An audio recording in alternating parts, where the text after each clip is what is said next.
ఒక పులి తన పిల్లల్ని పెంచడానికి ఎన్ని కష్టాలు పడుతుందో వీడియో చూశాను. పిల్లల్ని ఒక చోట పెట్టి ఫుడ్ తేవడానికి అడవిలోకి వెళ్తే ఏ నక్కలు వచ్చి పిల్లల్ని తినేస్తాయో లేదా గెద్దలు వచ్చి ఎత్తుకుపోతాయో తెలియదు. ప్రతి క్షణం భయం, అనుక్షణం అలర్ట్గా ఉండాలి పిల్లలు పెంచాలంటే. మన తల్లి కూడా ఒక పులే.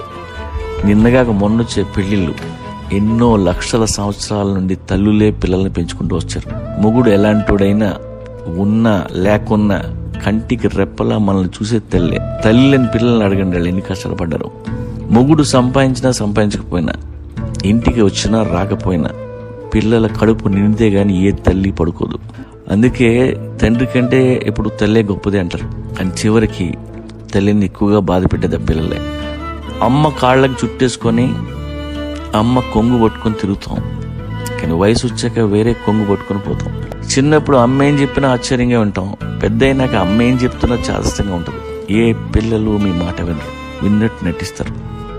అందుకే వృద్ధాప్యంలో ప్రతి తల్లి ఏడుస్తుంది, ఏడవాల్సిందే తప్పదు. అందుకే ప్రతి తల్లికి చెప్తున్నా, వృద్ధాప్యంలో మీ పిల్లల్ని తిండి తప్ప ఏమీ అడగొద్దు. ఆశలు తగ్గించుకోండి, ఆరాటం తగ్గించుకోండి, నవ్వుతూ కనిపించండి, ఆరోగ్యం కాపాడుకోండి, వీలైతే ఒంటరిగా బ్రతకండి. ఇప్పటి నుండి ప్రిపేర్ అవ్వండి.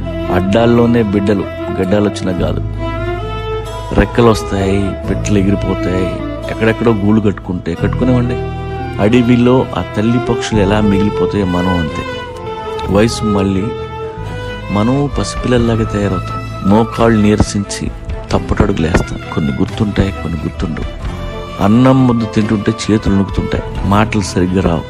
ఎదురుగా పిల్లలు ఉంటారు, అమ్మా అని పేదాలు కదులుతుండే కానీ ప్రాణాలు పోతాయి.